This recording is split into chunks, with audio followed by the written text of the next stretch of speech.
I sat in my chair by the window, quietly sipping my coffee while gazing at the marigolds blooming in my garden. This autumn feels unusually chilly. Here in suburban Minnesota, mornings are already touched with glistening frost. I'm Beverly Anderson, a retired elementary school teacher who dedicated 30 years to the profession before stepping down 3 years ago. Now at 63, my only worry is my daughter, Emily. 7 years ago, Emily married Michael Walker, the owner of Walker's Electronics, a local appliance store.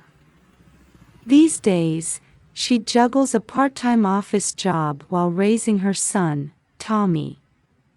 Tommy has always been a bright and energetic 7-year-old boy, at least until recently.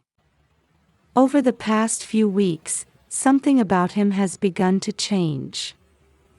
In the early days of their marriage, Michael was a wonderful husband and father. The store was doing well, and he was known in the community as a promising young businessman. Lately, though, that warm smile of his has become increasingly rare. Michael's mother, Helen, a former nurse, lived quite comfortably and had even helped with the couple's mortgage. Initially, I thought of her as someone who understood us, an ally. Outside my window, red maple leaves are dancing to the ground. Halloween is next week. Houses along the street have already started displaying their jack-o'-lanterns. Who could have imagined that in this peaceful neighborhood, such an incident would unfold? I'm coming to your place with Tommy. Don't worry. That Sunday morning, I kept rereading Emily's message as I paused my gardening. The autumn air stung my skin. Maple leaves drifted onto the marigold bed I'd just tended. What should have been a peaceful Sunday morning had set off alarm bells in my heart. Something was off about my daughter's message. Emily would always call, not text. As I pulled off my gardening gloves, I quickly sent a reply. "Are you home right now?" No response. In the distance, church bells rang 9 times. The sound of Sunday service beginning seemed unusually ominous this morning. I watched families walking down the street, and the sight of a young boy holding his father's hand reminded me of Tommy. Come to think of it, the strange events had started on Thursday.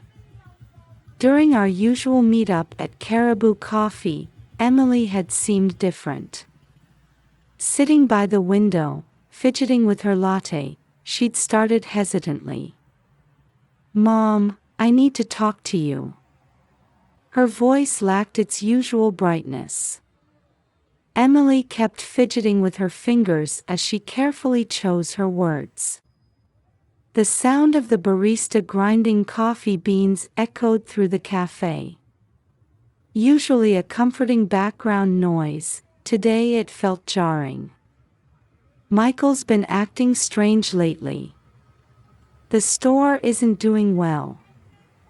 He says they're losing customers to online shops." Her hands were trembling slightly.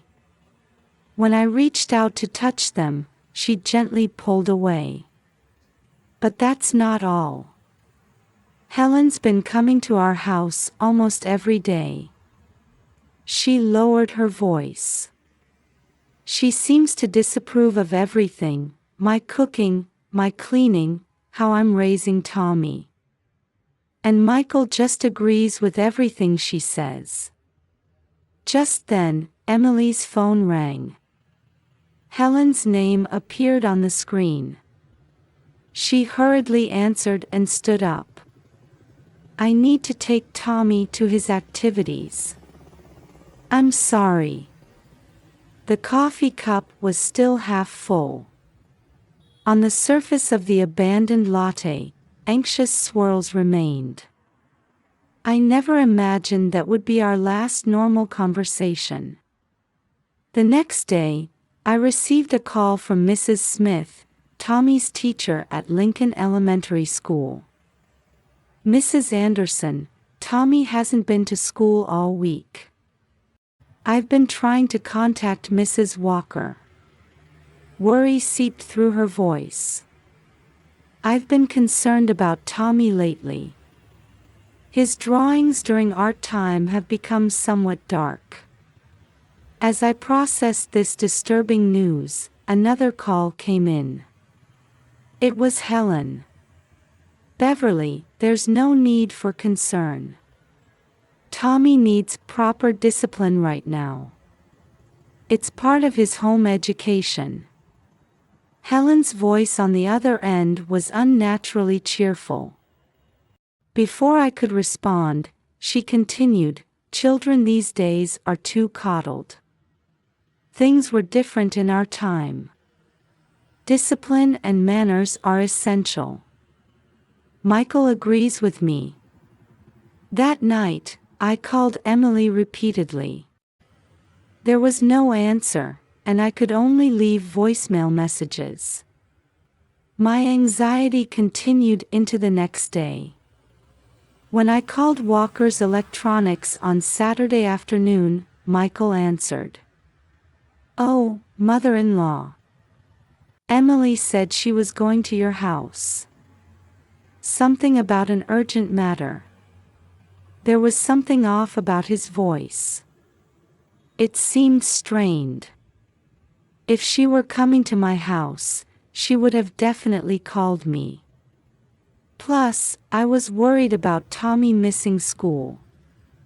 In the evening, I received a call from Mrs. Peterson next door. "I heard noises from the Walker house last night," her voice trembled. "It sounded like someone was screaming. We wondered if we should call the police. But Helen said it was a family matter." And then came Sunday morning. The sudden message. My daughter's silence.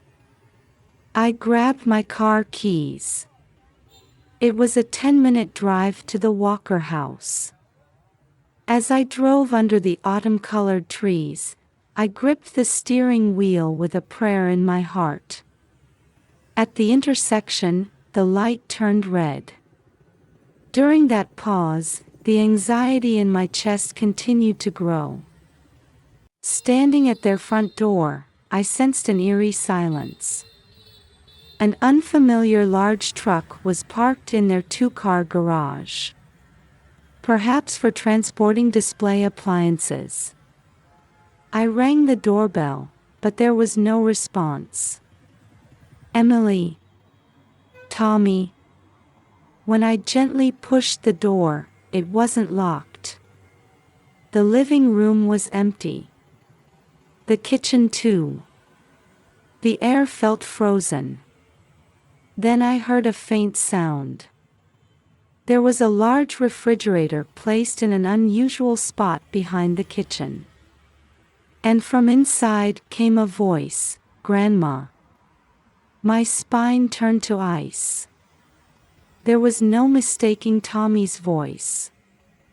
As I stood frozen in front of the refrigerator, I heard the faint voice again.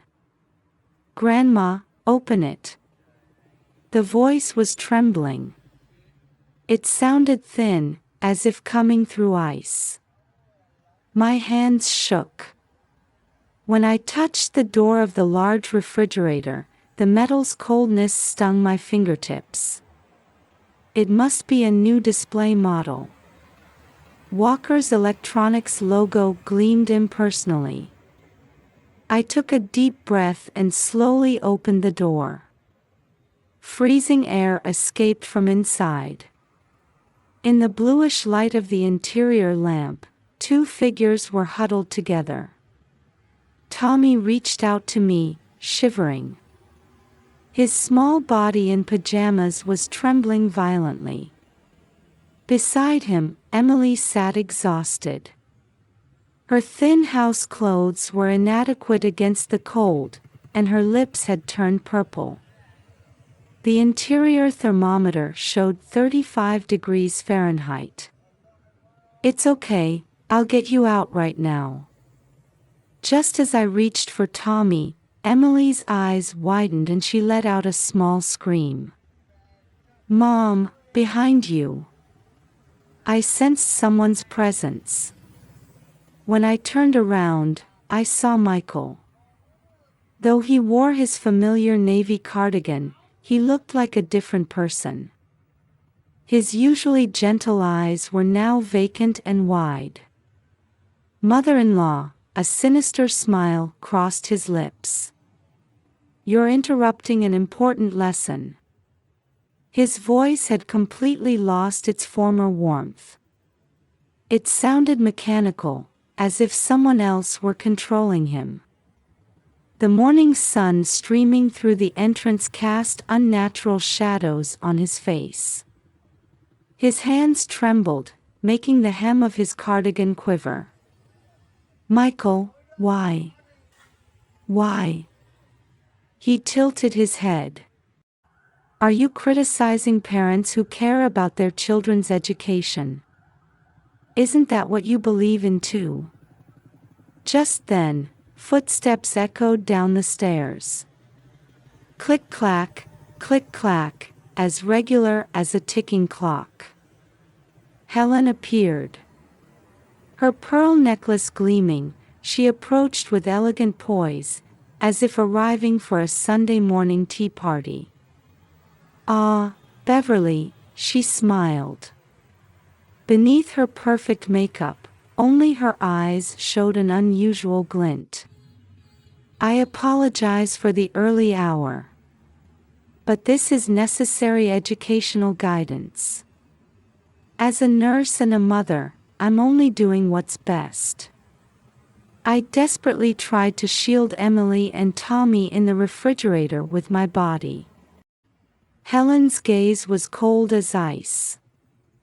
Her eyes held an abnormal certainty. "Sometimes strictness is necessary in child rearing," she continued in a tone like she was lecturing a teacher. There was something almost intoxicated in her voice. "Emily lately has been lacking awareness as a housewife. Tommy's meals are irregular, his homework isn't properly monitored. Right, Michael?" Michael nodded mechanically, like a puppet controlled by his mother. "Since yesterday evening," Emily began with a trembling voice. "They've kept us in here." Silence. Helen's voice cut sharply through the air. Her cheeks twitched beneath her makeup. "Don't you understand? This is for your own good. For Michael's good. For this family's good." I slowly took my smartphone from my pocket. The numbers 911 seemed to pulse like a heartbeat on the screen. My finger trembled as it moved toward the emergency call button. "Don't move." Suddenly, Michael was holding a kitchen knife. The blade gleamed in the morning sun. His hand was shaking too. His eyes swirled with fear and confusion. "Put the phone down," his voice resonated low. "Like Mother says, this is a family matter." In the refrigerator, Tommy let out a sob.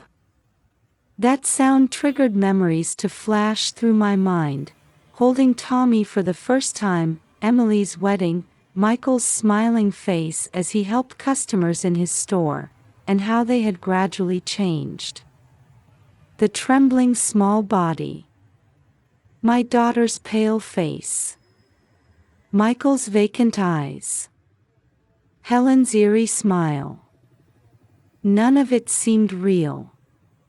The cold air leaking from the refrigerator seemed to envelope this abnormal scene. I took a deep breath.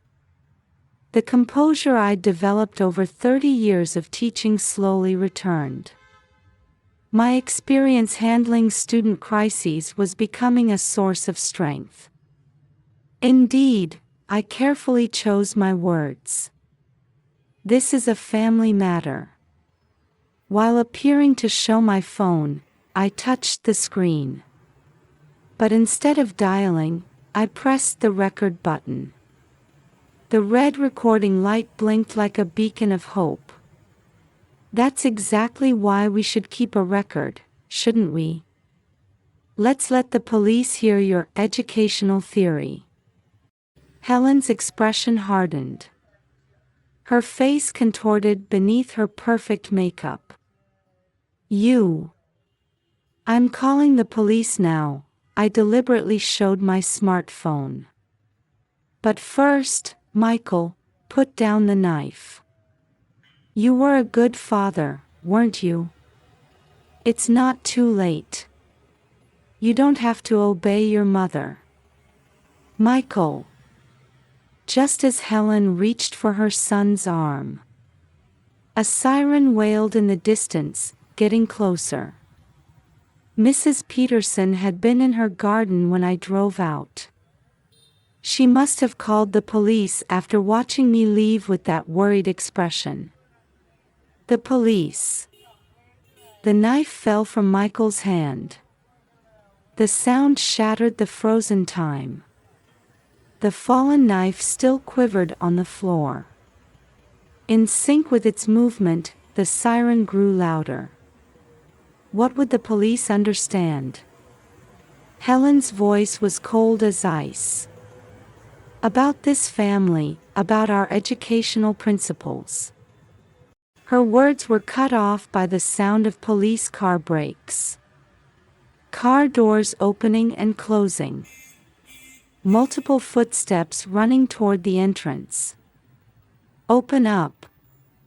Police. Strong knocking echoed. Michael stared at the entrance, then looked up at Helen's face. His expression was anxious, like a small child. Helen moved quickly toward the kitchen. The sound of a drawer opening. Metal gleamed in the morning sun. Nobody move. She held another knife in her hand. The blade glinted in the morning light. I instinctively stood between her and Emily and Tommy. The cold from the refrigerator froze my back. Helen, stop, my voice trembled. That's enough. Enough? She gave a sad smile. We haven't even begun. These children's education is just getting started. At that moment, the front door burst open with a loud bang, and several officers entered the living room with guns drawn. Detective O'Brien, our local officer, assessed the situation in an instant and called out to Helen. Mrs. Helen Walker, put that knife on the floor. This is a family matter. Helen gripped the knife tighter, slowly backing away. Tommy's sobs echoed. The next moment, as Helen tried to lunge toward us, the officers quickly subdued her, and the knife clattered to the floor. Helen Walker, you're under arrest. The sound of handcuffs clicking. Another officer was guiding Michael to the wall. He followed submissively, like a puppet with cut strings. Get the paramedics in here. At Detective O'Brien's command, paramedics rushed in. Orange blankets were gently draped over Emily and Tommy. It's all right, I embraced Tommy's shivering body. You're safe now. Outside the window, police lights were flashing. Neighbors were gathering in small groups. I spotted Mrs. Peterson among them and gave her a small nod. She returned the gesture with tears in her eyes. Mrs. Anderson, a paramedic, approached me. They both show signs of mild hypothermia. We'd recommend a hospital examination just to be safe. Emily gripped my hand from the stretcher. Her fingers were still cold. Mom. I'm sorry. I should have told you sooner. It's okay, I squeezed her hand gently. You did nothing wrong. I watched as the paramedics carried Emily and Tommy to the ambulance. As I turned back, I caught one last glimpse. Helen was still shouting something as she was placed in a separate police car. Beside her, Michael trembled silently, head bowed. Mrs. Anderson, Detective O'Brien approached. Your quick thinking prevented a major tragedy. The recording will be crucial evidence. I nodded silently, feeling a lump in my throat. The morning sun had risen high in the sky. Autumn leaves swayed in the breeze. Somewhere, church bells rang, marking the end of Sunday service. A neighbor's jack-o'-lantern cast strange shadows in the morning light. Halloween was next week. But for this family, perhaps the real nightmare was finally ending. I took a deep breath. A long journey was beginning. But hope was visible on the horizon. The ambulance siren echoed through the quiet neighborhood. 1 week after the incident, I sat in the waiting room at St. Mary's Hospital, waiting for visiting hours. Outside the window, maple leaves were falling. Mrs. Anderson. I turned to find Dr. Thompson standing there. Emily and Tommy are progressing well. While they'll need professional care for the trauma. I nodded slightly at her words. Just yesterday, I'd received a detailed report from the police. Helen Walker's past was gradually coming to light. 10 years ago, she had suddenly resigned from her hospital position. The reason, excessive intervention with patients, particularly her educational guidance of young mothers. Afterward, she had satisfied her desires by perfectly controlling her son Michael. Beverly. Michael walked down the hallway. Just released on bail after questioning in detention, he no longer had that vacant look, but rather showed deep remorse. May I? His voice trembled. May I see Emily and Tommy? Just then, the counseling room door opened. Mrs. Lewis, their counselor, smiled warmly. Perfect timing. Tommy's been asking to see his daddy. Inside, Tommy was playing with building blocks. Emily sat quietly reading a book nearby. Tears welled up in Michael's eyes at the sight of his son. Daddy. Tommy ran to his father without hesitation. Michael embraced his small body, repeatedly apologizing. Emily closed her book, watching them quietly. It will take time, she said slowly. But I want to rebuild our family. Mrs. Lewis gently intervened. There's no need to rush. Let's start with regular visits in a safe environment. True to her words, the family's healing progressed gradually. A month later, Emily and Tommy moved to a protective facility. Walker's Electronics temporarily closed, but the local business association offered support. Every Tuesday, we attend family counseling.